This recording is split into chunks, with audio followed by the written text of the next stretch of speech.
যে নবীজির জামানায় প্রথম রমজানের রোজা রাখার নিয়ম ছিল সুবহে সাদিক থেকে, মানে সকালবেলা যেই ভোরের টাইম, সুবহে সাদিক থেকে রোজার টাইম শুরু হইতো। সন্ধ্যা হইলে, সূর্য ডুবলে, মানে আমরা যখন ইফতার করি তখন ইফতার খাওয়ার অনুমতি ছিল।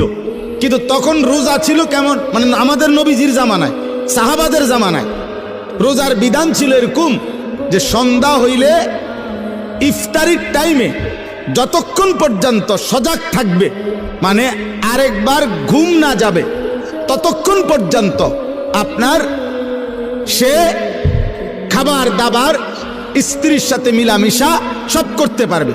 কিন্তু সন্ধ্যার পর থেকে নিয়ে যখনই ঘুমায় যাবে, ঘুম এসে গেলে নতুন রোজা শুরু। মনে করেন এখন যদি সন্ধ্যা 6টা বাজে ইফতার করলাম, এখন সজাগ যতক্ষণ, খানার টাইম এতক্ষণ, বুঝেন নাই হিসাবটা? সজাগ যতক্ষণ এতক্ষণ। 8টা বাজে ঘুমায় গেছে, রোজা শুরু।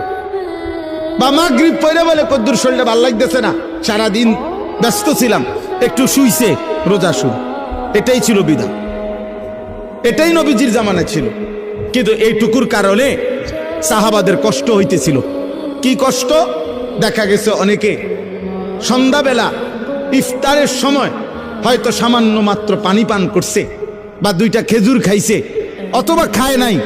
এরই মধ্যে মাগরিবের নামাজ পড়ে ক্লান্তিতে ঘুম চলে আসছে, এই কারণে আর খাবার খাইতে পারে নাই। সারা রাত্র আবার নতুন রোজা শুরু হয়ে গেছে, পরের দিন আবার সন্ধ্যার সময় খাবার অনুমতি। তো ফলে একদিন একজন সাহাবী সন্ধ্যাবেলায় খাইতে পারে নাই, ফলে ঘুমায় গেছে।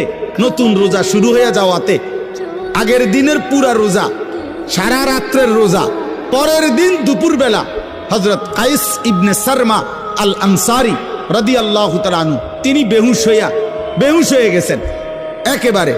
তো আল্লাহ তাআলা দেখছে আমার বান্দার তো কষ্ট হইতেছে, তো আল্লাহ তাআলা পুনরায় আবার বিধান নাজিল করে এই কোরআনের মধ্যে আল্লাহ আবার বলছে, ঠিক আছে বান্দা, আরো কমায় দিলাম।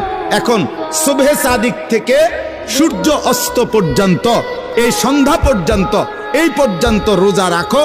সন্ধ্যার পর থেকে, সূর্য ডুবার পর থেকে পরবর্তী সুবহে সাদিক পর্যন্ত সারা রাত্র এইবার ঘুমাও আর সজাগ থাকো। খাবার দাবার, স্বামী স্ত্রীর মিলামেশা, সবকিছুর অনুমতি পূর্ণ দেওয়া হইল। ঘুমাইলেও অনুমতি আছে, না ঘুমাইলেও অনুমতি আছে।